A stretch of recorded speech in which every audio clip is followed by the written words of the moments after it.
2027 మార్చి 1 నుంచి దేశంలో జనగణన ప్రారంభం. 2 దశల్లో సెన్సస్ చేపట్టనున్నట్లు కేంద్ర హోంశాఖ ప్రకటన. కులగణన కూడా జరుగుతుందని వెల్లడి. బెంగళూరు చిన్నస్వామి స్టేడియం వద్ద అపశృతి. ఆర్సీబీ విజయోత్సవ ర్యాలీలో తొక్కిసలాట. పలు అభిమానులు మృతి, మరికొందరికి గాయాలు. జూలై 21 నుంచి పార్లమెంట్ వర్షాకాల సమావేశాలు. నిబంధనల ప్రకారం అన్ని అంశాలను చర్చిస్తామన్న కిరణ్ రిజిజు. ఎర్రగడ్డ ఫుడ్ పాయిజన్ ఘటనపై ప్రభుత్వం కఠిన చర్యలు. ఆహారం అందిస్తున్న కాంట్రాక్టర్ ఒప్పందం రద్దు. బాధితులను పరామర్శించిన మంత్రి దామోదర్ రాజనరసింహ. ఖమ్మం జిల్లాలో లబ్ధిదారులకు ఇందిరమ్మ ఇళ్ల మంజూరు పత్రాలను అందజేసిన పొంగులేటి. అర్హులైన పేదలందరికీ ఇళ్లు దశల వారీగా అందిస్తామని మంత్రి వెల్లడి.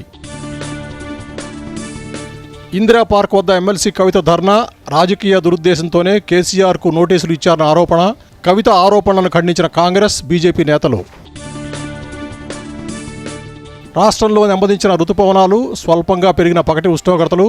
మరో 5 రోజుల పాటు ఇదే పరిస్థితి ఉంటుందన్న ఐఎండీ.